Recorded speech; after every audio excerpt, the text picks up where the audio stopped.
The views, thoughts, and opinions expressed during this or any broadcast belong solely to our guests or our hosts. These broadcasts do not represent or reflect the views of their employers, sponsors, or affiliated organizations.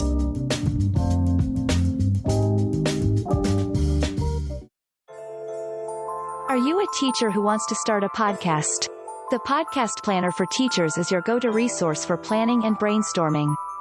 It's packed with templates, worksheets, and checklists that will help you plan out your show from beginning to end. You don't need any experience or special equipment, just an idea and the drive to make it happen. With this planner, we want everyone who has ever wanted to start their own podcast but didn't know where to begin. We want every student in school today to learn about podcasts as they learn about other forms of media like TV shows and movies. And most importantly, we want teachers everywhere sharing their stories with students across the country through podcasts. Now is the perfect time for educators everywhere to get involved in this exciting new medium. Let us help guide you along the way. Click here now if you're ready to take control over your future by starting a podcast today. Welcome to the Flipboard EDU podcast with your host, William Jeffrey, where we collaborate, communicate, and educate with the greatest educators in the world on Flipboard. Let's start the show.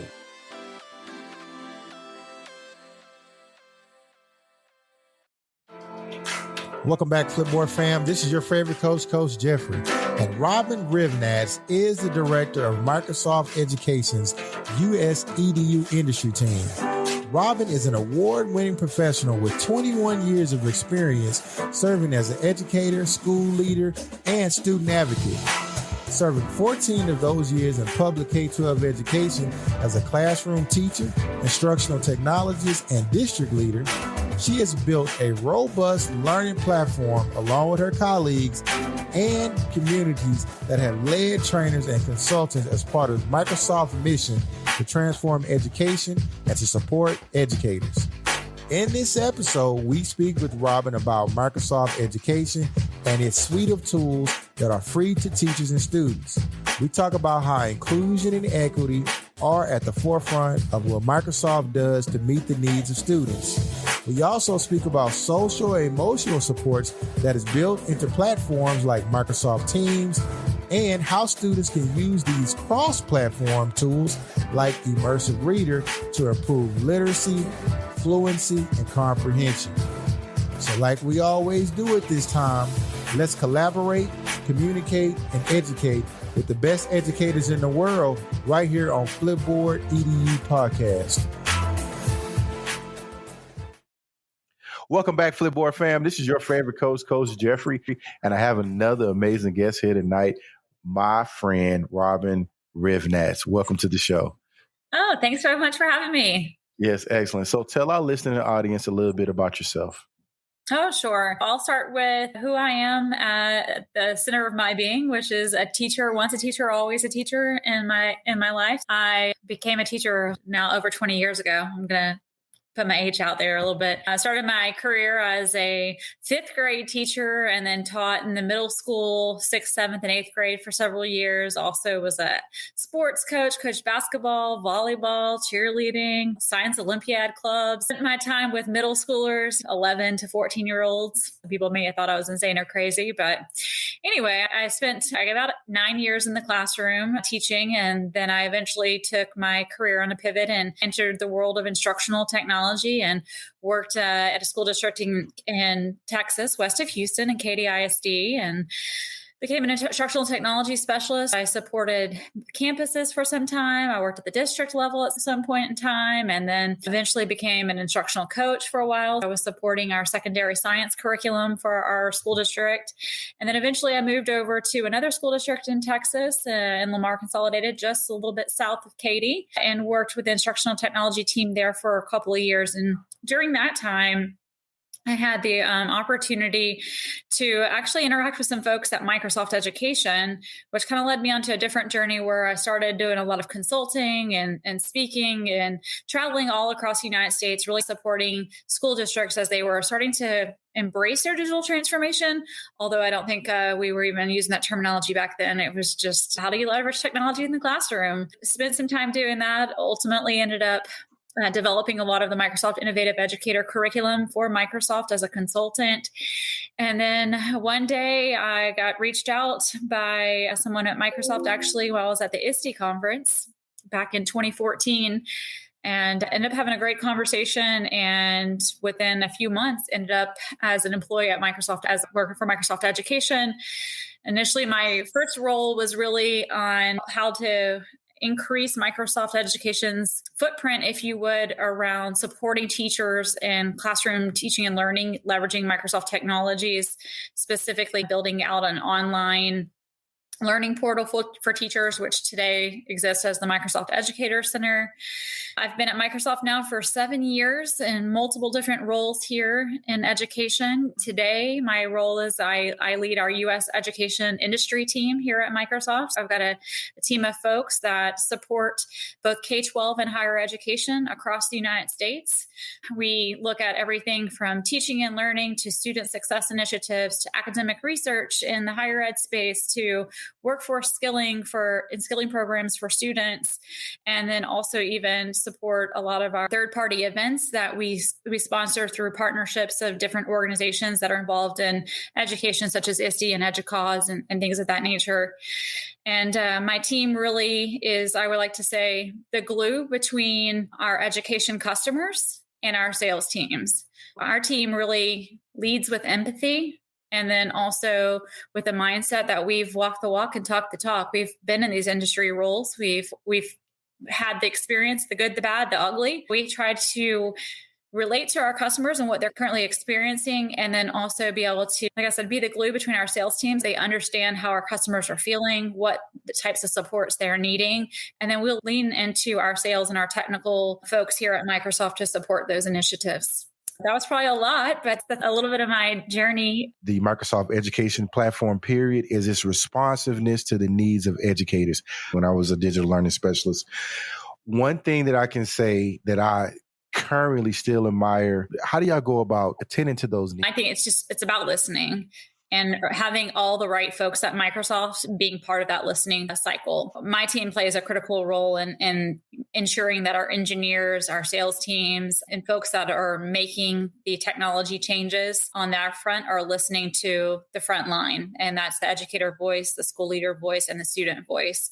And opening channels for teachers and school leaders and students to be able to give feedback, to share what's working, what's not working, what they would like to see, allows us to be responsive in such fashions. I know it's never fast enough, but our engineers can only code so fast and develop so fast, but they've obviously been working extra hard during the pandemic and made things happen in 2 months that normally took maybe over a year to happen. But at the end of the day, it goes back to listening in all the right channels, listening to the fans, listening to the naysayers, opening up forums online and through social media to give people a platform and a voice, whether that's groups that educators and leaders can join on Facebook, or following hashtags on Twitter where people are having discussions, or our engineers being part of our educator communities, many of our MIE and Showcase School communities, and actually being part and listening to what our educators and school leaders are talking about and asking for. It's an immediate pipeline to those who are actually impacting the change and our wonderful engineers that are able to develop.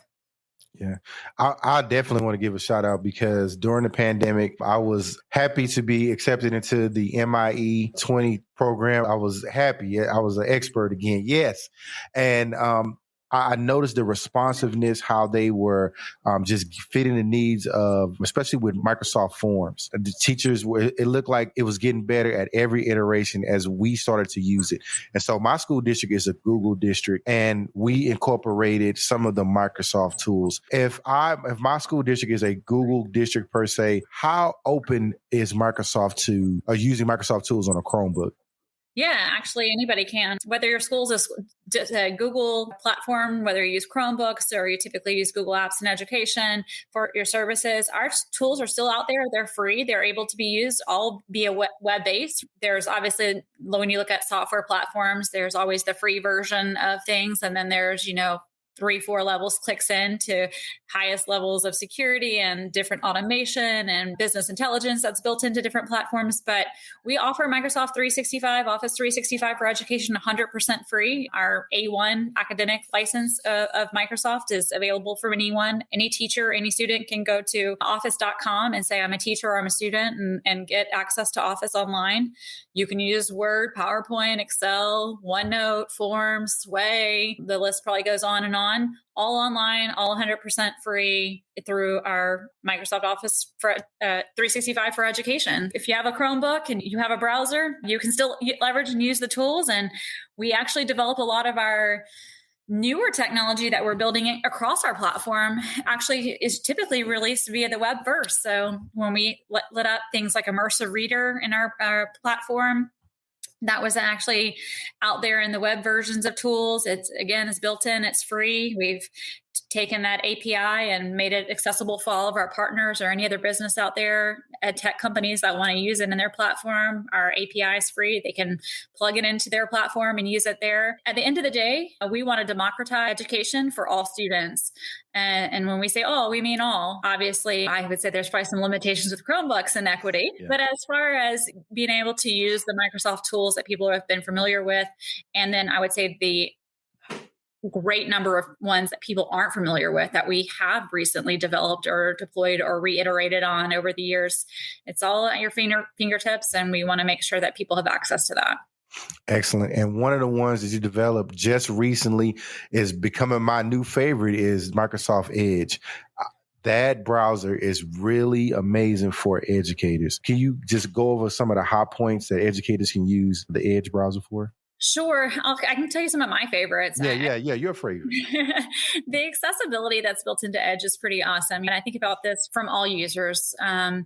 I have an uncle that who is, as he's getting older, is having macular degeneration and is having a hard time seeing.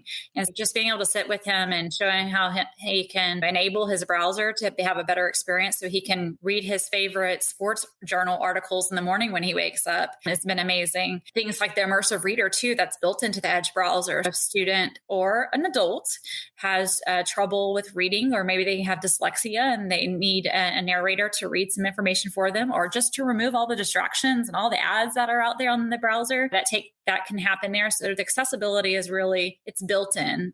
We don't want it as a bolt on. We want it as what you get, right? And then I think another feature that I love in Edge is collections. Wow, that right there, I love it. Collections is part of the Edge browser. For anybody who download Edge and you open it up for the first time, there's a little icon and you're on the upper right-hand corner. It looks like a little plus and a square behind it.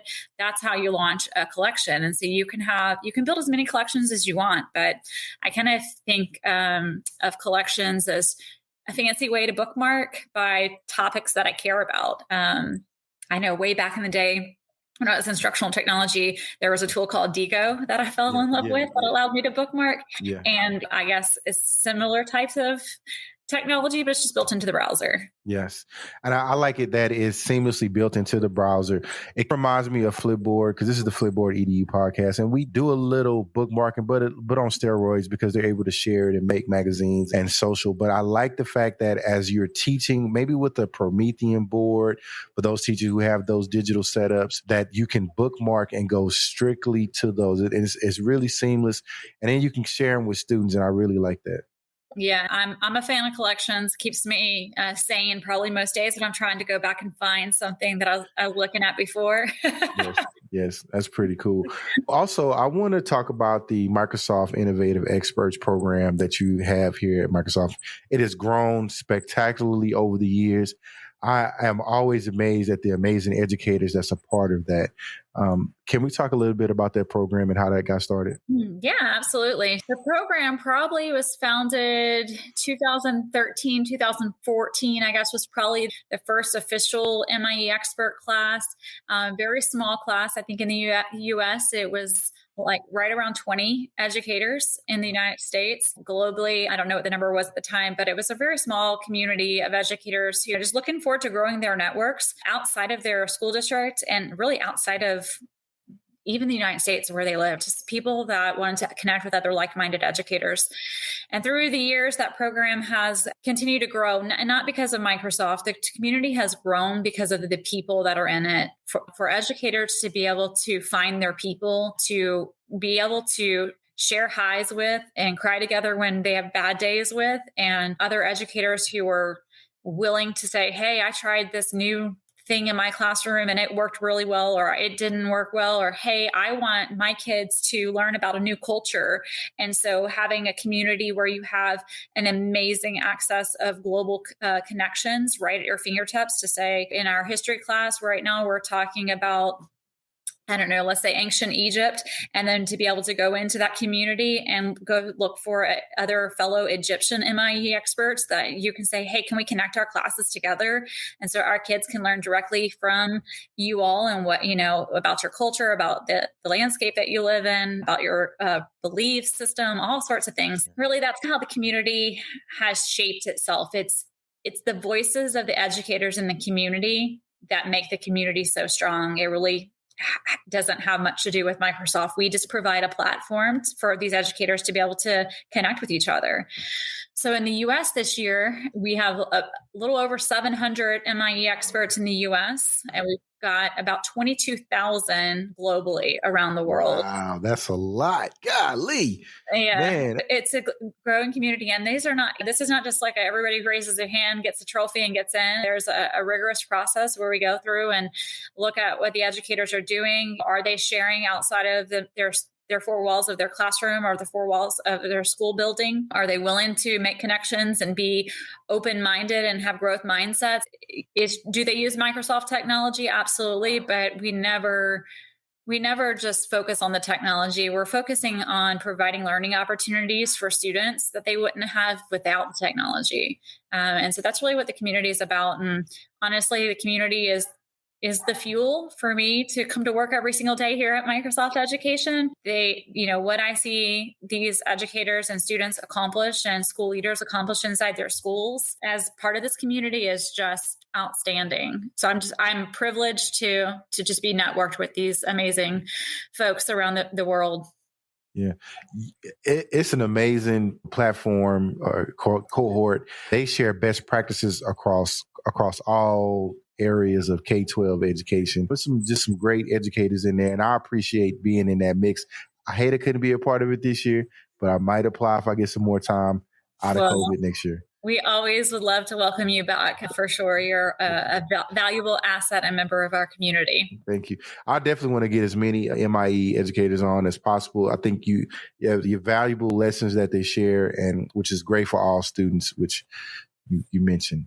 Yeah. And it really, to me, I have just such a passion for getting our kids to see beyond the communities they live in, getting them more exposure to different people. I feel like we all share this planet together. And at the end of the day, we're all human beings that are going to work together. And I think if we can allow our students to experience this in multi-facets, the younger they are, the more growth mindsets they will have, the more willingness they will be to accept others. I just think it promotes diversity, inclusion at the heart of how our communities and the world we live in needs to continue to evolve and become a better place to live in. This community is that for me. I see that and the ways that these educators interact with each other. And honestly, I feel like at this point as an adult, I probably could travel to any country on this planet that we live in and have a home to go into from one of these educators. They would welcome me in and welcome I would you in. right? Yeah. That'll be great. Can we talk about the mindfulness focus that Microsoft has with the social emotional learning? It's actually built into some of your tools. Specifically, I'm talking right now about Teams, but let's talk a little bit about that. Yeah, obviously, I would start off by saying at Microsoft, it is part of our culture. Obviously, Microsoft's been around for some time now. We've had multiple journeys through Bill Gates as our leader, and then Steve Ballmer as the leader, and then Satya Nadella, our current CEO, has been an amazing transformational cultural leader at Microsoft. He has shifted how we do business, how we think about doing business around the globe. He has spent an enormous amount of time just developing the people that work at the company and prioritizing our culture, prioritizing mindset. So even at Microsoft, when we have internal meetings, it's part of our internal meetings, whether in person or or virtual. We practice mindfulness. We do creative mind thinking activities. We sometimes do deep breathing just to check in with ourselves. We do 2-word check-ins often in meetings just to let everybody know how everyone is feeling and being accepted, and acknowledging that sometimes we're not okay. And so it's pervasive in our culture, which also means we are going to continue to have that built in pervasively in our technology. And so from an education standpoint, we are actively thinking about these things, such things as in Teams, or just simple things as even having emojis and GIFs that students can immediately drop into a chat or respond to.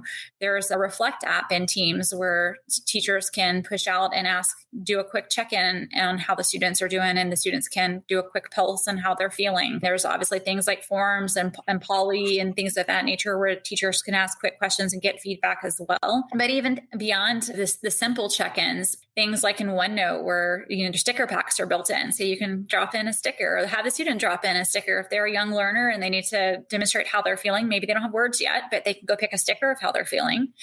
So really just building things in such as that. And I would also say like Minecraft Education Edition for students.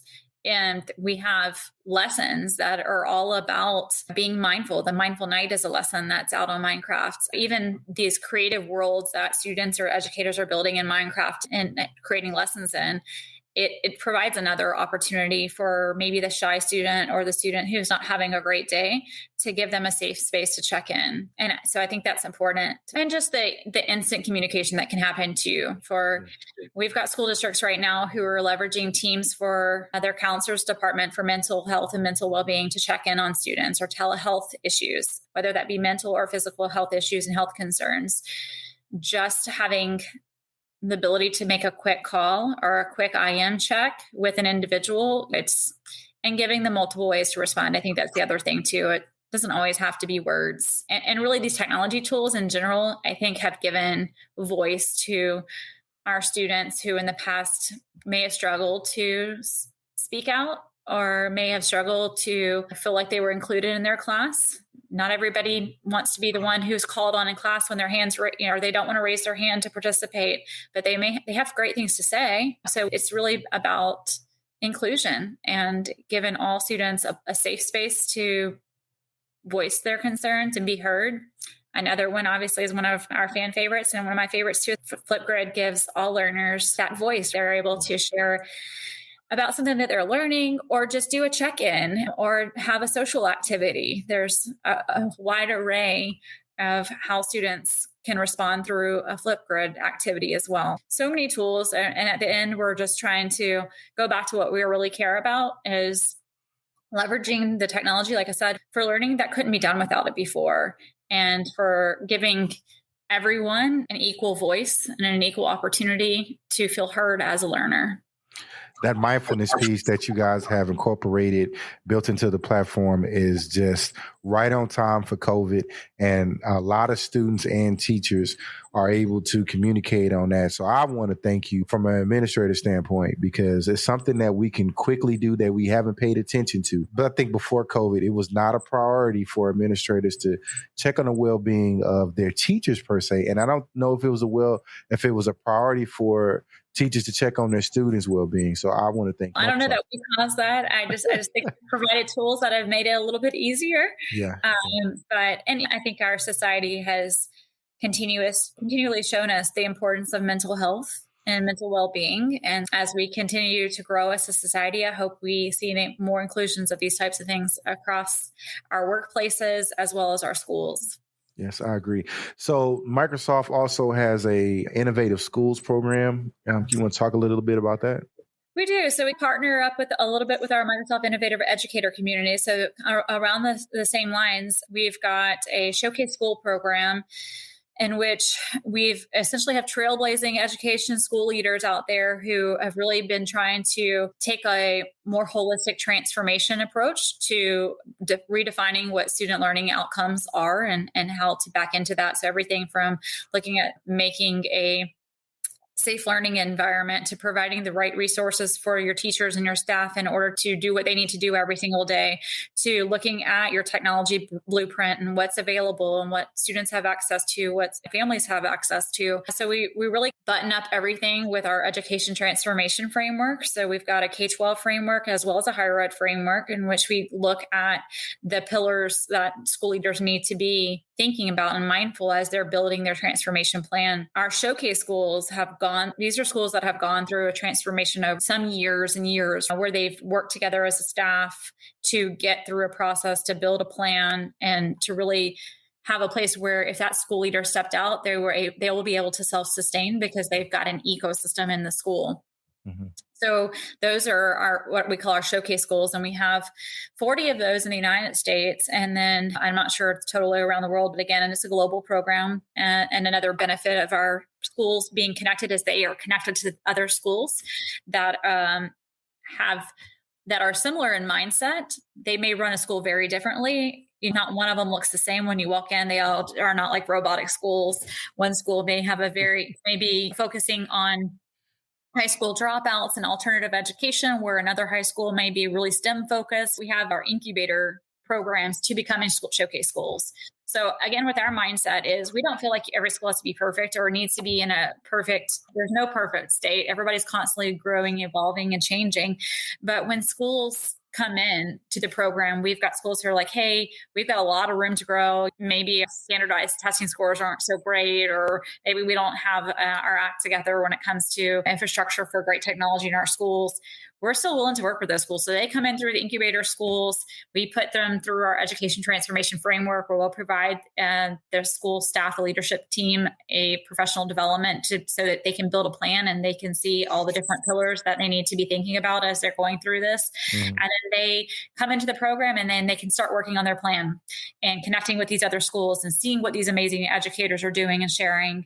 And eventually when they feel like, hey, I'm pretty much advancing along the progression model, then they come in and they apply as a showcase school. And then we award those that have made, a significant improvement along that journey into that showcase school program. And really these schools serve as lighthouse institutions for other schools around the country and the globe. I can tell you, pre-pandemic, when we'd have lots of ministers of education from around the world or other dignitaries of education from other countries, they come to the United States and they often want to see schools of excellence. And so they'll come to Microsoft and to Google and to Apple, and they'll say, show me what a school that uses Microsoft technologies that are doing really good things, show us what that looks like. And so these schools often end up hosting ministers of education into their schools and showing them, taking them into the classrooms, letting the kids talk to them, what they're doing, what they're learning. And honestly, those are some amazing times. I've been in many of our showcase schools, and just my favorite part is talking to the kids. Yeah. It's amazing. I am very proud to I shouldn't say work with, but that's basically working with the tools that just make my job a whole lot easier. Because a lot of times back in the day, Microsoft used to get a bad name. PowerPoint, Death by PowerPoint. Yeah. It's not like that anymore. And I appreciate the fact that you guys were listening to your naysayers too. Oh, absolutely. You have to. That's how you get better. I always tell people, if you only get positive feedback, then you're not going to grow. It's from the uncomfortable feedback or the uncomfortable learning opportunities or situations that you get put in. That's when you learn and grow the most. And it's the same thing from product development. It's, hey, this thing is terrible. It doesn't work like it should. It's not easy to do this, or the UI is terrible. That's how we get better. And that's how we improve. And we really are looking for feedback from everyone, right? Our mission at Microsoft, for those of that are listening that don't know what our mission is, our mission at our company is not to make PCs available for everybody. It's not to make a ton of money. It's not to put technology in everybody's hands. Our mission is to empower every person and every organization on the planet to achieve more. That's what we stand for. That's our goal. And so our tools are meant to empower and give people access to be what they want to be and achieve those goals. We're constantly on a learning growth and a learning curve. Excellent. I love a company that's growing and learning. Robyn, where can our guests find you at on social media? You can find me. Probably the across all kind of platforms, but I'm at Robyn Hrivnatz, and I'll spell that out because my last name is very difficult. But Robyn is just, Robyn, and last name is Hrivnatz, Hrivnatz. I'm on Twitter. I'm on Facebook. I'm on LinkedIn, all the same name, same platform. You can find me on other social platforms as well, Instagram and wherever else, just like TikTok, all the places that I love connecting with educators and school leaders all across the world. So never hesitate to reach out or connect with me. Gotcha. And the Microsoft Innovative Experts Program, how can people find out more about that? The best way is to really just the one-stop shop for everything Microsoft Education. You can just go to Microsoft.com/education. And from there, you can see our school transformation resources. You can see product information resources. You can see a link to our Microsoft Educator Center, which takes you to all our online professional learning. Inside there, you can look at our community programs, which the MIE program is part of. So really, Microsoft.com/education. Well, thank you for coming on the show. Thank you for having me. Welcome to Flip Tips. Today's Flip Tip is how to get started with Flipboard. Very simple. I want to thank Jeanette Spire and Terry Porter for coming up with our Flip Tips for today. The first thing you want to do is download the app for your Android or iOS device. Second thing you want to do is you want to create an account. Make sure you add a picture and complete your bio. Third thing you want to do is you want to follow topics. There are at least 34,000 topics that you can follow. Next thing you want to do is build your magazine. Navigate to the bottom of your profile icon and then select the collection options. Give your magazine a title and you've built your first magazine. I want to give a huge shout out for Terry Porter and Jeanette Spire on giving us today's Flip Tips.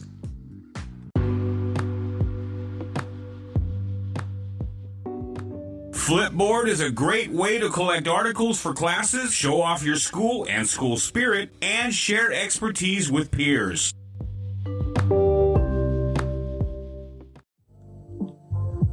Flipboard fam, thanks for sticking with me on this episode. I want to thank Robyn Hrivnatz for talking with us about Microsoft Education. Also want to give a huge shout out to Aileen Laylor and Crystal Vanderboom for their tireless work on the Flipboard Educators blog. That's found on flipboard.com. Hey, remember to subscribe to our Flipboard EDU magazine on flipboard.com as well. You can follow this podcast on all major platforms. So don't forget to share it with a colleague or an educator and let them know that it's available globally and everywhere they listen to podcasts. Also, don't forget to check out the Flipboard podcast, The Art of Curation, hosted by Mia Quadrulo. So until next time, family, have a happy and safe holiday. This is your favorite coach, Coach Jeffrey.